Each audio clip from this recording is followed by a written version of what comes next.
my God, it is Quando, y'all. It's got to be. They talking about it was the rapper that performed at the Vibe at the club. They talking about it was Quando. Look at all them bullets. Yeah, they got them picking up bullets. Death threat all you want to, man, bro. That's just some words, man. Do be an action. I'm going home to my daughter. Right. And if I didn't, God called me. Right.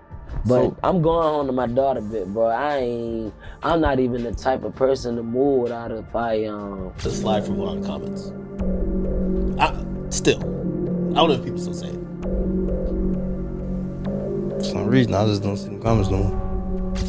You be seeing them comments a lot? They kind of chilled out a little bit. I wonder why. Hashtag slide for Vaughn was in all his mentions, I'm sure. You know, but the same people that are saying slide for Vaughn are now saying you're stupid for sliding for Vaughn. That's you what know what they're I'm gonna saying? do. The number of times Lil Durk has allegedly tried to take out Quando Rondo is insane, and what's even crazier is that he failed each time. Now that failure has come back to haunt him, as he's currently sitting in jail. Lil Durk's downfall seemingly began when fans started the Slide for Vaughn movement, a catchphrase taunting Durk and questioning why he hasn't avenged Vaughn's death. This phrase partly stems from a famous King Von lyric where he raps that if he dies, his people will slide daily to avenge him and raise the Emder rate. And if I should die, I'm boosting the rate. My slide every day. Added to this are lyrics from Lil Durk on Pooh Shiesty's song Back in Blood, where he says that if the K-ear isn't dead, you can't wear an RIP shirt. This seemingly put pressure on Durk to seek revenge for King Von's death, and he even made the mistake of seemingly admitting in an interview that he had in fact slid for Von. The slide from one comments. I don't know if people still say it. For some reason, I just don't see them comments no more. You be seeing them comments a lot? They kind of chilled out a little bit. I wonder why. Unfortunately, members within his gang were reportedly wearing wires, recording everything happening inside OTF's walls, which ultimately led to his arrest. OTF Jam did 12 years for attempted murder. He got out in 2022, right around the same time of the Quando situation. And he allegedly had been wearing a wire for the last 2 years. I'm 22 to 24. But just how many times did Durk try to slide for Von before landing in trouble? Let's dive in deeper. The fateful night when Quando Rondo's close friend Lil Tim pulled the trigger that offed King Von would set off a chain of relentless and violent events. Von's reputation as both a feared figure in Chicago drill circles and a successful rapper made his death highly charged. For Quando Rondo, Lil Tim, and their affiliates, Von's death meant they would likely face retaliation from OTF and other Chicago figures loyal to Von. On April 16, 2021, just months after Von's passing, Quando Rondo went online to deny rumors that he'd been shot at. He claimed he was protected, often riding in a bulletproof vehicle to safeguard himself. That same month, Quando announced a new concert date for May 1st, 2021 in Waycross, Georgia. Since Quando's previous shows, which were scheduled soon after Von's death, had been canceled, this performance was intended to send a message. He was determined to show the world, including fans, detractors, and rivals, that he could still travel, perform, and live life without fear. However, the reality would prove more complicated. On May 1st, Quando took the stage in Waycross, Georgia, but the turnout was surprisingly sparse. Clips surfaced of Quando performing to a nearly empty venue, and Quando himself acknowledged the disappointing turnout, even commenting on it to his fans. Despite the low attendance, he expressed gratitude to those who showed up. I ain't gonna lie, man, my show was really big, you feel me? People at this, but I know I got a lot of shit going on, you feel me? But I still appreciate everybody who came out. Chicago affiliates of Von and Durk, such as Mimo600, quickly mocked Quando, suggesting he had probably lost money on the show. But the low turnout would soon become the least of Quando's worries. As the night progressed and Quando and his team left the venue, they made a stop at a Circle K gas station in the nearby town of Blackshear, just 11 minutes away. Around 3:20 a.m., while Quando and his entourage were parked in the gas station lot, someone began to open fire from across the street. Reports indicate that the barrage was intense, with over 100 bullets fired at Quando and his crew. At least one person was hit during the shooting, sustaining a gunshot wound to the hand and ending up in the hospital. Quando, however, managed to flee the scene before authorities arrived. As news spread, bystanders at the scene began to document the aftermath, posting videos of the crime scene to social media. In one widely shared clip, a woman can be heard narrating the situation, telling viewers that they were at the scene of the Quando Rondo shooting. Oh my God, it is Quando, y'all. It's got to be. They talking about it was the rapper that performed at the Vibe at the club. They talking about it was Quando. She noted that the gunfire had been so loud that people down the street had heard it clearly, even walking up to bullet markers left by authorities to indicate where shell casings were found. Look at all them bullets. Yeah, they got them picking up bullets.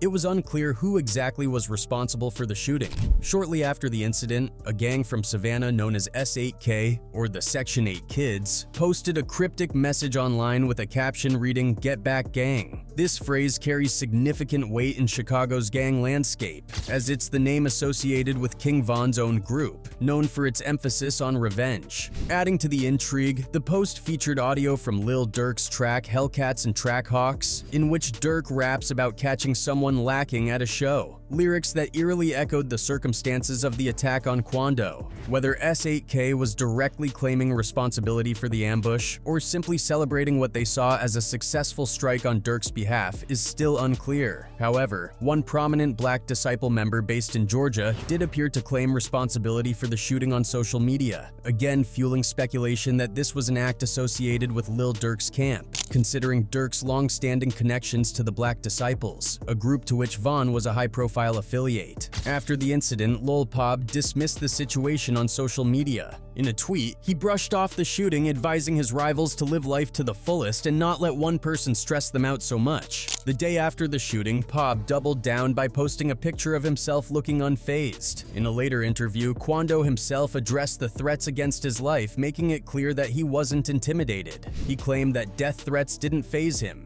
given that he's always armed and prepared. Death threat all you want to, bro.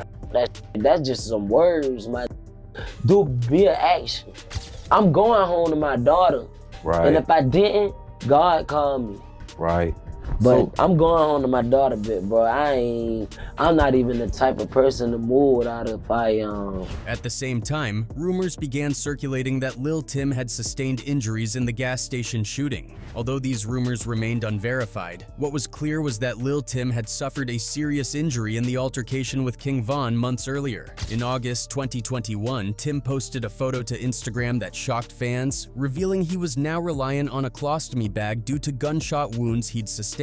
Whether this injury was the result of the Waycross gas station shooting, the violent confrontation with Von, or a prior incident in Savannah remains unclear. But despite these challenges, Quando Rondo was determined to press forward with his music career. On May 7th, 2021, he released his 6th mixtape, Still Taking Risks, his first full-length project since the altercation that led to King Von's death. The mixtape was laden with references to the fallout from that incident and the immense consequences that had followed. On the opening track, Blue Man, Quando boldly raps about the rumored $1 million bounty placed on his head, reflecting the danger that had become a constant in his life. He takes things further on the track Red Eye, where he appears to mock King Von, boasting about smoking a dead guy and referencing his friend Tim's role in Von's death. In another line, Quando alludes to his alliance with NBA YoungBoy, saying, "If he loves that girl, make sure he never sees her again," which some listeners took as a veiled jab at King Von and the tension stirred up by the love triangle involving Von's ex-girlfriend, Asian Doll, and YoungBoy.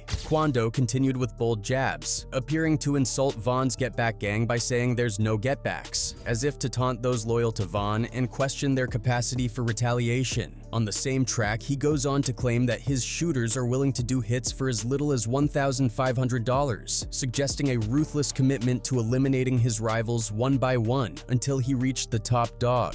Many interpreted this as yet another veiled reference to his desire to eventually take out Lil Durk himself, a sentiment he would later allude to again in the music video for his song Soul Reaper. Throughout the mixtape, Quando seems to dig deeper into the animosity, taunting Lil Durk for forming alliances alliances with Youngboy's enemies, like Fredo Bang. He even brags about Tim's actions, saying Timmy busted Von's head because he got caught without his gun. Still taking risks was a daring project from Quando Rondo, making a powerful statement about his resilience and defiance despite the violence surrounding him. Even after the shooting following his concert in Waycross, Quando showed no signs of backing down. He continued to taunt his rivals, showing his commitment to disrespecting his enemies, and he wasn't alone in this. Lil Tim shared the same defiant attitude. On May 8, 2021, Quando went live with Lil Tim, where they expressed frustration with their opponents and the industry itself, accusing people of trying to blackball them from music. During the live session, they boasted about smoking Purple Baby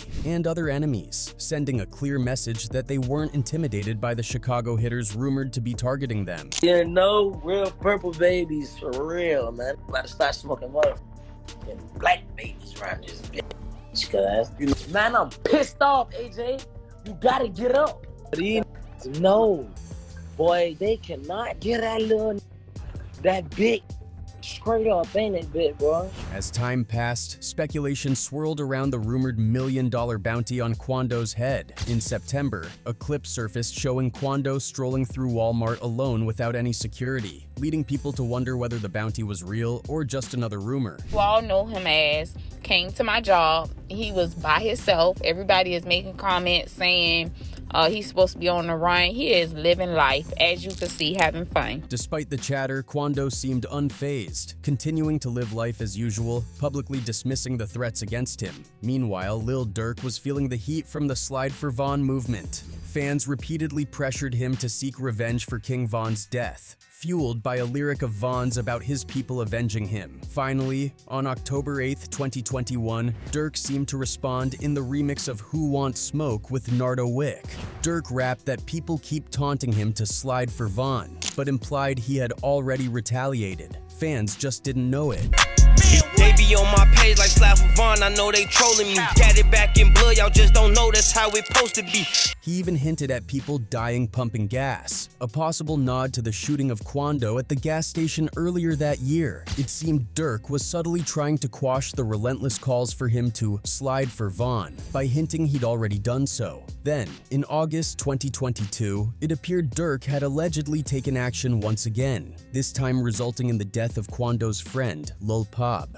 It was August 18th, and Quando Rondo had just landed in LA with his crew, which included his sister and his cousin Lil Pab. Like many rappers in the game, Quando followed the common tradition of tapping in with local affiliates whenever you're in their city. Quando is connected with a Crip set in LA, so naturally he reached out to let them know he was there. Who he tapped in with exactly isn't clear, but it's pretty typical to connect with your own set for safety, especially if you're known in the streets. But things took a dark turn after this. Not long after he tapped in, OTF and Lil Durk's crew allegedly had not only Quando's location, but also where he was staying and all the details of his itinerary. Now it's still up in the air how OTF got this information so quickly. Was it just a coincidence, or did someone leak the info? Either way, as soon as Quando landed, it seemed like OTF was suddenly aware of his every move. After learning Quando's whereabouts, it said that Durk's people moved fast. Flights, rental cars, private jets, everything was booked urgently, as OTF members rushed to LA. The urgency wasn't random either. Reports say that a bounty had been placed on Quando's head, allegedly by a co-conspirator one, the main person financing this operation. Many speculate that co-conspirator one is actually Lil Durk, given his high rank and resources in OTF. It's his label, his credit cards that were reportedly used for booking all of this: flights, hotels, rental cars. The setup seemed all too organized, with multiple people involved in what looks like a revenge mission. We believe that co-conspirator one seems to be aiming at somebody who's a boss within the OTF organization that could call that could put money up and also promise music opportunities. Aiming at someone who would be Durk, or could be Durk's brother who passed. But the only person living would be Durk. It could be Durk. Once OTF landed in LA, they moved like clockwork. They got what they needed: Cars, hotels, ski masks, firearms. They even communicated using coded messages to avoid suspicion. Eventually, they all gathered near Quando's hotel, knowing his entire schedule, even when and where he'd be heading next. On the day of the ambush, Quando was driving a black Escalade, with OTF members tailing him in a white BMW. They tracked him discreetly, trailing his every move. It's said that Quando wasn't even aware he was being followed. When they finally caught up with him at a gas station, they wasted no time. OTF's crew parked nearby, hopped out, and began firing. The tragic part is, Quando himself was inside the vehicle, but his cousin, Lil Pob, was outside when the shots rang out. Pob was hit, but Quando was fortunate enough to make it through unharmed. However, their actual target, Quando, escaped without a scratch, while his cousin didn't survive. Afterward, the crew gathered at a food spot to settle the financials. They talked about how the money from this hit would be split up, who would get what share. And once everything was sorted, they quickly left LA and headed straight back to Chicago. Now, Lil Durk had set himself up to stay clear of any direct ties to the whole situation. He made sure to tell the crew, look,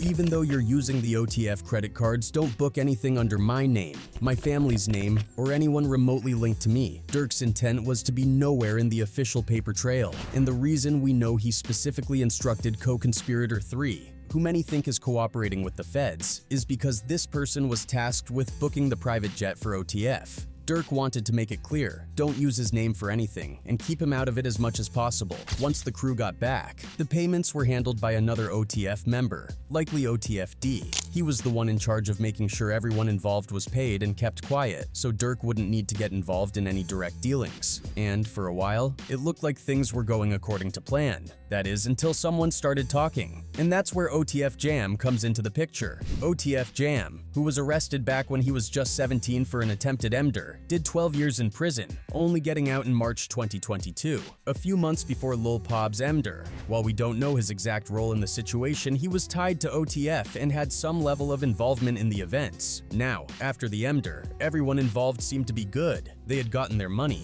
The fans had no leads, and it was looking like they just might get away with it. Then, in March 2023, just a few months after Lil Pob's MDR, OTF Jam was picked up again, this time on a gun charge. This new case brought him back into custody, and faced with the prospect of going down for another long stretch in prison, Jam decided he wasn't about to do another 12 years. He started talking with the feds, giving them enough to piece together what had happened and start building a strong RICO case. Prominent figures in the hip-hop community, including Whack 100 and DJ Academics, have openly discussed the rumors about OTF Jam. Whack 100, during an interview on Vlad TV, provided some background on Jam's situation, stating, he did 12 years, got out, interviewed, said he kept it real, brought him cars, gave him $50,000, made mention that ain't no smudge on his name, he ain't never been a rat, caught a gun case, but eventually he flipped. Damn.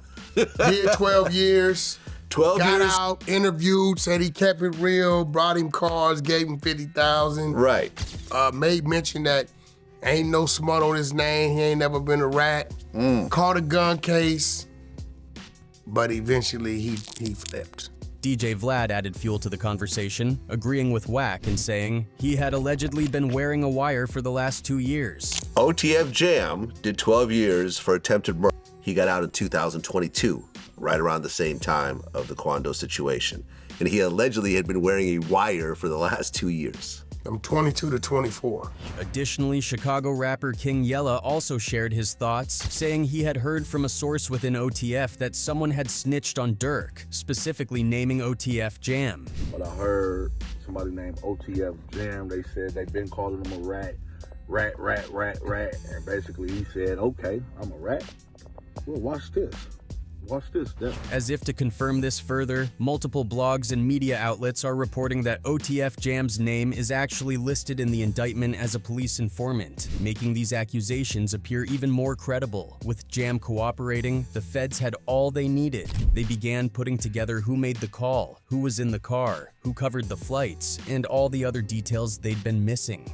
Durk apparently wasn't blindsided by the snitching either. Word was he'd anticipated arrests could happen, even suspecting his birthday bash concert in Chicago might be the moment the feds would swoop in on him and the crew. but nothing went down that night. The feds held off probably to avoid stirring things up during such a high-profile event, and just a few days later the arrests started rolling in, tied directly to the MDR of Lil Pop. So now, things are looking tense for Durk. The details are lining up against him, and while he's managed to keep himself distanced from the paperwork trail, the feds have a lot more connecting dots than before. It's going to be interesting to see if Durk can maneuver out of this one, or if this might be the case that finally ties him up for good.